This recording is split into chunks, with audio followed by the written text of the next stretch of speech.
저는 오늘 제목을 정하면서 참 또 로마서를 읽으면서 또 우리가 전도를 앞두면서 참 가슴 떨리는 그러한 은혜를 체험을 했습니다.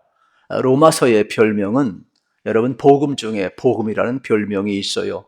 그래서 로마서를 읽은 사람들마다 다 변화되고 그 은혜에 잠기는 것을 많이 보게 됩니다. 역사 속에서 여러분 어거스틴의 참여록에 보면 자기가 로마서를 통해서 이렇게 변화되었다라고 이야기를 합니다. 그가 32세에 이제 정원에서 자기가 묵상을 하고 있었는데 아이들이 이러한 노래를 불렀다고 합니다. 아마 그 당시 유행하는 노래였던 것 같아요. 돌레레게 돌레레게 돌레레게 이러한 노래를 계속 불렀다고 이야기합니다. 이 라틴어로 유명한 내용인데 그 뭐냐면 집어서 펼쳐서 읽어라, 집어서 읽어라, 집어서 읽어라 이러한 내용이 되겠죠. 그래서 방황하고 있던 어거스틴이 옆에 있는 성경책을 그가 이제 펼쳐서 읽었는데 로마서 13장 13절 14절 말씀을 읽게 되었다고 합니다. 우리 같이 한번 읽어보겠습니다. 낮에와 같이 단정히 행하고 방탕하거나 술 취하지 말며 음란하거나 호색하지 말며 다투거나 시기하지 말고 오직 주 예수 그리스도로 옷 입고 정욕을 위하여 육신의 일을 도모하지 말라. 아멘. 그가 얼마나 방황했느냐면 여러분 18세에 사생아를 낳을 정도로 방황을 한 인물이 되겠죠. 그런데 끝이 없잖아요. 그런데 이 성경을 대하면서 이 성경은 자기 이야기구나. 남 이야기가 아니구나. 그래가지고 그가 어둠의 일을 다 벗어버리기를 시작을 합니다. 그래서 이 본문 말씀이 그는 그리스도로 의의 옷을 입고 우리로 표현하면 거듭나게 되는 것이죠. 우리도 옛사람을 버리고 새사람을 입지 않습니까? 헌옷을 벗어버리고 새 옷을 입지 않습니까? 지금 어거스틴이 그렇게 된 거예요. 그래서 탕자에서 성자로 바뀌는 장면이 오늘 로마서에 나와 있음을 볼 수가 있게 되겠습니다. 또 종교개혁을 일으켰던 마르틴 루터도 마찬가지예요. 마르틴 루터도 여러분 잘 아시는 것처럼 종교개혁을 일으킨 아주 선도주자 아니겠어요? 그런데 기질적으로는 우울함이 많았어요. 외로움도 잘 타고 우울함도 있고. 그래서 항상 그런 두려움 가운데 살았어요. 어느 정도 두렵느냐? 천둥 번개가 치면 벼락 맞아 죽을 것 같아서 밖으로 나가지를 못했어요. 그리고 홍수가 나면 떠내려갈까 봐, 자기가 심판받을까 봐 얼마나 두려웠는지 몰라요. 그래서 자기는 이 두려움을 극복하기 위해서 21세에 수도사가 되기로 결심을 합니다. 그래서 수도원에 들어가요. 그리고 고행을 참 많이 합니다. 그런데 두려움이 해결이 안 돼요. 자기 마음속에 있는 죄 문제가 해결이 안 되는 거예요. 그래서 늘 외롭고 늘 두렵고 늘 공포 속에서 살아가고, 그래서 어떻게 좀 고행을 하고 자기 나름대로 수련을 하면 이 문제가 해결될 줄 알고, 그래서 그 빌라도의 계단을 무릎으로까지 걸어서 또 계단으로 올라가게 되는데 무릎에 피가 날 정도였으니까 아무리 자기를 학대하고 자기 수련을 하고 고행을 해도 마음에 평화가 없는 거예요. 두려움이 안 사라지는 거예요. 이러한 여러분 루터가 이 로마서를, 시편과 로마서를 읽다가 놀라운 은혜를 받게 되죠. 그래서 인간의 노력으로 의로워지는 것이 아니구나. 그래서 로마서 1장 17절을 읽으면서 복음에는 하나님의 의가 나타나서 믿음에 이르게 하나니 기록된 바 오직 의는 믿음으로 말미암아 살리라 함과 같으니라. 하나님의 의라는 것은, 우리를 의롭게 하는 것은 내 노력이 아니라 믿음으로 말미암아 주어지는 것임을 깨닫게 되는 거예요. 그래서 하나님의 의가 믿음으로 내게 들어오는구나. 하나님의 은혜로 말미암아 내가 의로워지는구나. 그러면서 자기가 가지고 있던 이 모든 두려움이 하나님의 은혜 안에서 믿음으로 완전히 해결되는 그 은혜를 누리게 되는 거예요. 그래서 그 당시 모두 다 어떻습니까? 면죄부와 율법 아래 있던 수많은 죄책감을 가지고 살아가는 수많은 영혼들, 하나님의 은혜의 복음을 증언하면서 다시 한번 이 종교개혁을 일으키고 성경의 깃발을 높이는 것을 우리는 기억을 하고 있게 되겠습니다. 또 감리교의 창시자 요한 웨슬레를 기억을 하시죠. 이분도 마찬가지예요. 이분도 마음속에 평화가 없어요. 그런데 그런 이 마음속의 평화를 얻기 위해서 혹시 내가 선교사로 나가면 좀 마음의 평화가 있지 않을까. 그래서 인디안 선교로 자원을 해요. 그리고 이제 배를 타고 모든 걸 내려놓고 가는데 풍랑을 만나게 됩니다. 요나처럼 풍랑을 만난 얼마나 두렵겠어요. 땅에 있어도 두려운데 여러분, 이 바다에서 요동치는 거 얼마나 두려운지 몰라요. 저도요, 선교 여행 갔다가 이 바다 한가운데 이제 이 통통배가 멈춰 서는데요. 이상하게 기름이 떨어져 가지고 한 10명을 타고 갔는데 바다 한가운데서 멈춘 거예요. 그런데 이 바다가 있잖아요. 살랑만 찰랑거려도 이 배가 왔다 갔다 하면요. 그 옆에 있는데 구명조끼를 하고 있는데 내가 확 뒤집어가지고 죽을 것 같아요. 망망대해에서 어떻게 살아요, 여러분? 그때 얼마나 기도했는지 몰라요. 이건 경험 안 해본 사람은 죽었다 깨어나도 몰라요. 웨슬레가 그랬어요. 죽을 것 같아요. 그래서 그의 기록에 보게 되면은 저 풍랑이는 바다는 내 마음과 똑같다 그랬어요. 내 마음에는 전혀 평화가 없다. 늘 풍랑이 일어났다. 그런데 신비한 체험을 하죠. 그 배 갑판 위에서 어떤 성도들이 찬송하고 기도하고 하나님 앞에 예배하고 있는 거예요. 저 사람은 도대체 어떤 사람들인가? 나중에 알고 보니까 모라비안 교도들이에요. 그때 그 리더를 만나게 되지요. 그래서 이제 그 빌러라는 리더를 만나가지고 대화를 하면서 로마서에 대한 내용을 듣게 되는 거예요. 그러면서 하나님께서 우리를 사랑하셔서 예수님을 보내주셨는데 누구든지 하나님의 사랑을 믿기만 하면, 예수님 믿기만 하면 구원받는, 믿음으로만 의로워진 이 복음에 대해서 쫙 설교를 듣고 그런 신비한 체험을 하게 되는 거예요. 그래가지고 그의 기록에 보면은 그 유명한 말이 나와요. 그게 뭐냐? I felt my heart strange warmth. 그랬어요. 이건 뭐냐? 나는 이상하게도 내 마음이 뜨거워지는 것을 그 순간 느꼈다 그랬어요. 로마서의 말씀을 들으면서 그는 내 마음의 뜨거움을 느꼈다 그랬어요. 그래서 그 이후에 그는 평화를 찾고 한 집권도 여러분, 한 집이었던 어떻습니까? 영국을 완전히 복음화 시켜버리잖아요. 그리고 이제 거기에서 또 이제 선교를 정하는 또 감리교가 태동되었음을 우리는 잘 알고 있지 않습니까? 이렇게 참 은혜를 받고 나면 가슴 떨리고 그 일하는 사람들이 되게 많은 것을 우리는 볼 수가 있게 되겠습니다. 우리도 마찬가지가 되겠죠. 여러분, 하나님의 은혜가 임하면 우리 인생도 얼마든지 바뀔 수 있고 여러분들도 가슴 뛰는 할 수 있음을 믿으시기를 축복합니다. 시편 119편 9절 말씀에 보면 이러한 내용이 나와 있습니다. 청년이 무엇으로 그의 행실을 깨끗하게 하리이까? 주의 말씀만 지킬 따름이니이다.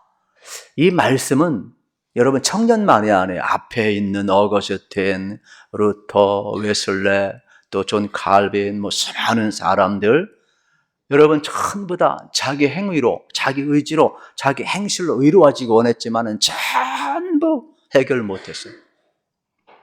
오늘도 마찬가지예요. 우리가 여러분 내 의지로, 여러분 내 행실로 내가 깨끗하고 의로워질 수 있을 것 같습니까? No, 불가능합니다. 그래서 뭐라고요? 주의 말씀을 따라 삼가할 뿐이라고 그랬어요. 우리가 말씀을 붙들고 나갈 때 그 말씀이 나를 지키는 것이에요. 여러분들이 하나님의 은혜 가운데 거해야만이 그 은혜가 나를 나되게 할 줄로 믿습니다. 그래서 모든 사람들은 철저하게 그 은혜 앞에 서고 말씀 앞에 섰음을 우리가 발견을 할 수가 있습니다. 그러면 이 로마서가 어떻게 쓰여졌느냐? 저술 동기가 대단히 중요해요.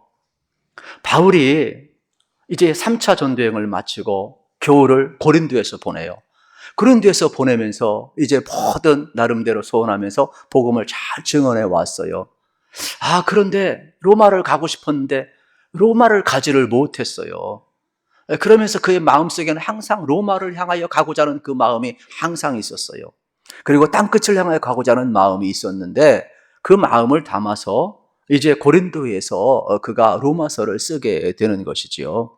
그러면서 눈이 이제 50세 이상 되니까 어두워가지고 자기가 직접 쓰지를 못해요. 그래서 옆에 비서를 두고 이제 받아쓰게 하게 됩니다.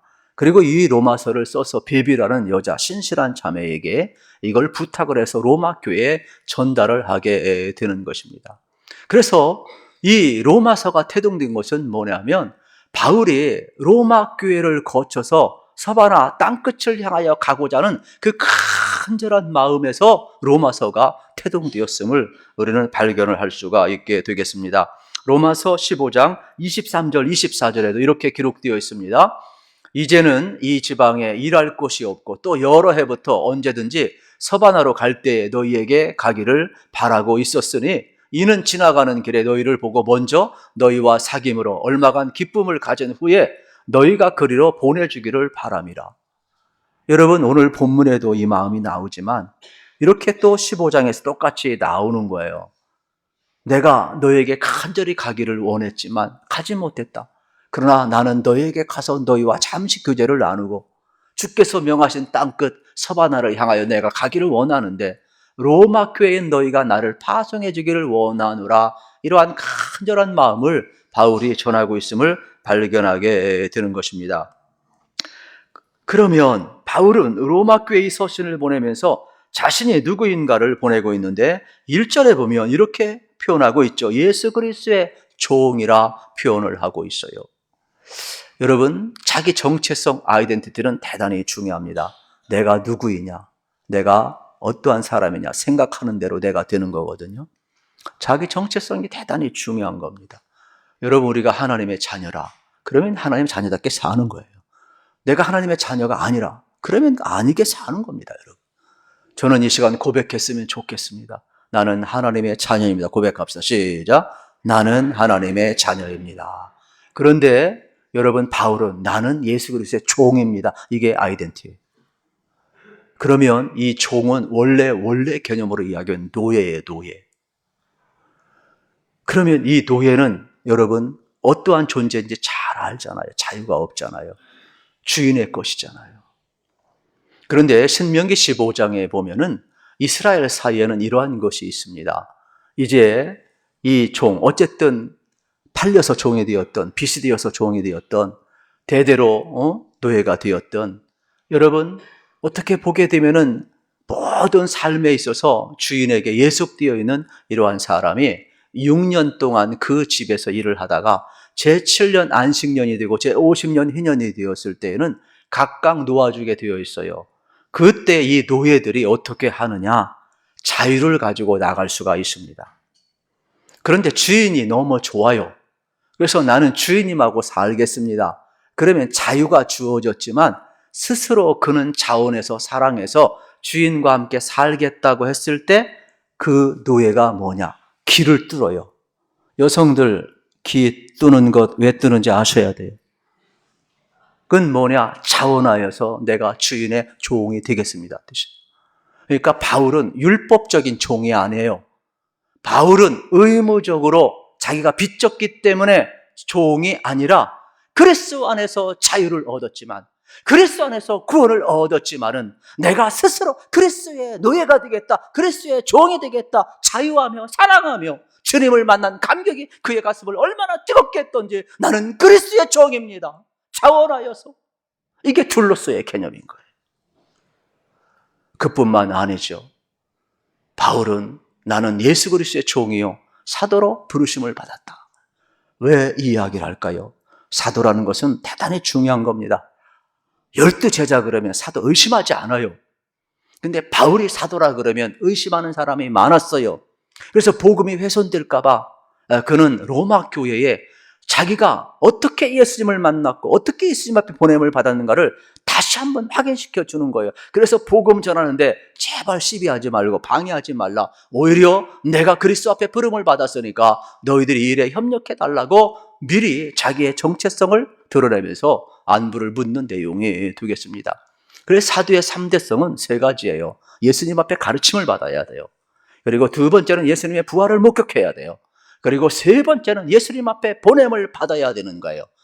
그래서 바울은 다메섹 도상에서 주님을 만나요. 부활 주님을 목격해요.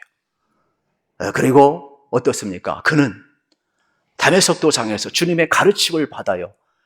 자기가 알고 있던 그 메시아가 바로 자기가 핍박했던 그 예수 그리스도와 동일함을 발견하게 되는 거예요. 그래서 주님으로부터 가르침을 받고 짧은이지만 인턴십으로 여러분 다메섹 도상에서 주님과의 깊은 그 교제 속에서 그가 여러분 주님의 가르침을 받아요. 그리고 주님이 뭐라고 그래요? 나는 내가 핍박하는 예수라. 핍박하는 예수와 바울이 구약에서 기다렸던 메시아가 동일하게 만나는 것을 경험하게 되고 가르침을 받는 거예요, 예수님 앞에. 그리고 너는 이방인을 위한 택한 나의 그릇이라 세상에 보냄을 받은 거예요. 그러니까 사도 요건을 다 갖췄단 말이에요. 그러면서 그가 여러분 주님 앞에 스스로 사랑해서 자원해서 노예가 되어서 종이 되어서 복음을 위해서 살아가고 있음을 우리는 놓쳐서는 안 되겠습니다. 바울은 서바나를 향하여 가기를 원했지만 가지 못하고 중간에 순교를 하죠, 로마에서. 그러나 하나님은 그 마음을 받으셔서 로마서를 쓰게 했음을 우리가 잊어서는 안 됩니다. 우리도 마찬가지가 되겠습니다. 내가 원하는 대로 다 되는 것은 아닙니다. 그러나 우리가 하나님의 영광을 위하여 여러분 선기적 꿈을 갖게 되면, 하나님의 복음을 증언하는 꿈을 갖게 되면 하나님은 우리를 통하여서 하나님의 뜻을 이룰 줄로 믿습니다. 그래서 예수님께서도 마태복음 6장 33절에서 이렇게 말씀하시죠. 그런즉 너희는 먼저 그의 나라와 그의 의를 구하라. 그리하면 이 모든 것을 너희에게 더하시리라. 믿습니까? 우리 같이 한번 읽어봅시다. 시작. 그런즉 너희는 먼저 그의 나라와 그의 의를 구하라. 그리하면 이 모든 것을 너희에게 더하시리라. 아멘. 그렇습니다. 여러분, 우리가 주를 위해 살길 원하면, 여러분 한 영을 향한 뜨거운 사랑을 가지고 나가게 되면 우리의 뜻을 다 못 이룬다 할지라도 하나님은 하나님의 뜻을 이게 더 큰 길을 예비하고 있음을 우리는 발견하게 되는 겁니다. 그래서 우리가 영혼사랑 블레싱 데이를 정하고 기도하고 전도 대상자를 정하게 되는 겁니다. 우리가 정한다고 해서 기도한다고 다 구원받는 건 아니죠. 그러나 하나님은 구원받기로 작정된 자를 구원하시고 큰 역사를 지금도 준비하고 있음을 알게 되는 겁니다. 그리고 세 번째 복음이 무엇일까? 이건 뭐 잘 알죠. 좋은 소식이다. 그래서 영어로 굿뉴스라고 하고 또 헬라어로 유앙겔룬이라고 하는데, 여러분 뭐 그 당시는 황제의 소리가 복음이 되겠죠. 전쟁에서 승리한 소리가 복음이 되겠죠. 예수님이 우리의 구원자다, 예수님이 우리의 왕이다, 이게 복음이 되겠죠. 그런데 사람마다 여러분 복음은 다 달라요. 병든 사람에게 복음은 병 낫는 게 복음이에요. 배고픈 사람에게 복음은요, 먹을 것이 여러분 복음이에요. 갇힌 사람에게 복음은요, 자유가 복음이에요. 여러분 억울한 일 당하고 명예를 잃어버린 사람들에게 복음은 자기 진실이 밝혀지고 명예가 회복되는 게 복음이에요. 그렇기 때문에 사람마다 복음은 다 달라요. 그러나 모든 사람에게 여러분 복음이 뭔지 아십니까? 사람은 여러분 해결할 수 없는 두 가지가 있어요. 그것은 죄의 문제이고 죽음의 문제예요. 그래서 예수님이 왜 복음인 줄 아십니까? 예수님이 죄 문제를 해결하기 때문에 그래요. 예수님이 왜 복음입니까? 예수님이 죽음의 문제를 해결하기 때문에 그래요. 그래서 복음이 뭐냐? 바로 예수 그리스도임을 우리에게 가르쳐 주는데 2절부터 4절에 나와 있어요. 같이 읽겠습니다. 이 복음은 하나님이 선지자들을 통하여 그의 아들에 관하여 성경에 미리 약속하신 거지라. 그의 아들에 관하여 말하면 육신으로는 다윗의 혈통에서 나셨고 성결의 영으로는 죽은 자들 가운데서 부활하사 능력으로 하나님의 아들로 선포되셨으니 곧 우리 주 예수 그리스도시니라. 아멘. 복음이 뭐예요? 예수님이에요. 예수님은 참 인성으로 오셨을 때 다윗의 혈통으로 오셨어요. 신성으로 오셨을 때 성결의 영으로 오셔서 예수 그리스도는 어떻게 십자가에 못 박혀 죽으시고 부활하셔서 여러분 영광의 주가 되게 하신 것이에요. 그래서 성령님 이것을 선포하셨다는 그러한 내용의 말씀 아니겠습니까? 그런데 여기서 우리가 잊지 말아야 될 것은 뭐냐? 우리 주 예수 그리스도라고 요약을 하고 있다는 사실이 되겠죠. 이스라엘 백성들은 하나님을 직접 부르지 못했어요. 그래서 대명사 아도나이 이렇게 불렀던 것을 기억함. 이건 영어로 로드, 주가 되겠죠. 주는 하나님이라는 거예요. 창조자라는 거예요. 그렇다면 그리스도라는 무엇이에요? 메시아라는 거예요. 그러면 여러분 잘 보세요. 하나님이 메시아인데 그 사이 예수는 뭐예요? 우리에게 구속주로 오셨다는 거예요. 십자가를 지시고 우리를 구원하시기 위해서 오셨다는 거예요. 그래서 주 예수 그리스도가 되는 거예요. 하나님은 예수님이고 예수님은 구속자이고 예수님은 메시아라 이 말이에요. 그래서 주 예수 그리스도가 되는 거예요. 복음이 뭐냐? 예수님이에요. 이 예수님이 오셔서 우리의 모든 죄 문제를 해결하고 우리의 여러분 뭡니까? 죽음의 문제를 해결하고 영원한 생명을 주신 것이죠. 그래서 예수님이 여러분 참 굿뉴스, 복음이 되는 것을 여러분 알게 되는 것이죠. 바울이 이것을 경험했을 때 자기 생명이 뭐가 아깝겠어요? 주 예수께 받은 사명, 그 하나님의 은혜의 복음을 증언하는 일을 마치려면 나의 생명을 조금 더 귀하게 여기지 아니했죠. 이게 바울이에요. 그래서 사도행전 4장 12절에 보면 다른 이로서는 구원을 받을 만할 수 없나니 천하 사람 중에 구원을 받을 만한 다른 이름을 우리에게 주신 일이 없습니다. 오직 예수님만이 우리에게 구원의 주임을 발견하게 되는 것입니다. 그렇습니다. 여러분, 오늘 우리는 예수 그리스도로부터 구원의 은혜를 받았어요. 그러니까 구원은 우리가 성취하는 것이 아니라 하나님이 여러분 우리에게 구원의 은혜를 주셨어요. 그래서 하나님이 부르실 때 응답하는 것이 구원이 되겠죠. 그래서 오늘 1절과 6절, 7절에 보면 부르심을 받았다, 부르심을 받았다. 그러면서 하나님이 부르실 때 응답하는 것이 구원이고 여러분 그 구원이 믿음으로 말미암아 이루어지고 그래서 우리 인생의 최고는 뭐냐? 하나님이 부르실 때 응답하는 것이 여러분 구원이고 믿음이고 우리 인생의 최고의 사명이 되는 것이죠. 실질적으로 어떤 분이 재미나게 설명을 해서 여러분에게 좀 나누고 싶은데 저는 어떤 본문 하나 택하면 제가 존경하는 또 많은 사람들의 책도 보고 또 설교도 다 듣고 그래서 은혜되는 거는 나도 모르게 막 나가버리게 되는데 이런 내용을 하더니 하나님의 부르심 앞에 응답하는데 이 김연아 선수 같은 사람이 피겨스케이트 선수 아닙니까? 그가 스케이트에 부름을 받고 응답했기 때문에 세계적인 여왕이 될 수가 있었다는 거예요. 손흥민 선수도 마찬가지죠. 축구에 부름을 받았기 때문에 그가 세계적인 선수가 될 수 있다는 거죠. 이정우 선수 같은 경우도 지금 이제 메이저리그 가서 야구 지금 초기인데도 홈런을 치고 어제도 보니까 난리가 났다고 말이에요. 야구에 부름을 받고 응답했으니까 세계적인 선수가 되는 거예요. 그런데 그런 사람이 여러분 딴 데 응답을 했어 봐요. 그러면 그의 가치는 빛나지 않았을 거예요. 여러분 우리도 마찬가지예요. 하나님의 부르심 앞에 우리가 여러분 응답하게 되면 우리는 하나님의 자녀예요. 여러분 각자 주어진 모든 것 여러분이 하나님의 자녀이면 각자 준 은혜와 은사가 있고 여러분 부르심에 여러분 삶의 자리에서 응답하면 여러분도 여러분의 자리에서 최고로 빛날 줄로 믿으시기를 축복합니다. 여러분들이 하나님의 부르심에 응답하게 된다면 우리의 가치는 여러분 하나님이 쓰시는 최고의 가치가 될 줄로 믿습니다. 그래서 바울은 이 일을 위해서 달려가고 있음을 우리에게 지금 보여주고 있습니다. 그래서 5절 말씀에 보면 이렇게 이야기합니다. 그로 말미암아 우리가 은혜와 사도의 직분을 받아 그의 이름을 위하여 모든 이방인 중에서 믿어 순종하게 하나니 그랬어요. 여러분 은혜와 사도의 직분을 받아서 주의 이름을 위하여 이방인 중에 믿어 순종하게 한다. 바울이 얼마나 여러분 주님을 만나고 나서 주님이 이방인을 위해서 자기를 보냈을 때 그 감격을 하면서 기꺼이 자원하여서 그가 종이 되어가죠. 복음을 증언한 일에 여러분 자기의 전생애를 바쳤어요. 그래서 로마서에 보게 되면은 주님을 얼마나 사랑했던지 이 소리가요 사랑에 속삭이는 소리, 연애 편지예요. 여러분 어떻습니까? 우리도 사랑하면 속삭이고 싶죠. 여러분 집에서 부부싸움하면 여기 1m도 안 있는데 들으라고 큰 소리로 치잖아요. 왜요? 가까이 있는데 왜 큰 소리 쳐요? 마음의 거리가 보니까 화가 나니까. 여러분 사랑하는 사람은요 절대로 큰 소리 안 해요. 어떻게든지 둘만 남이 들을까 봐 사랑의 언어로 속삭여. 지금 바울이 그런 하나님과 우리 인생도 마찬가지예요. 하나님 우리를 얼마나 사랑하실지 몰라요.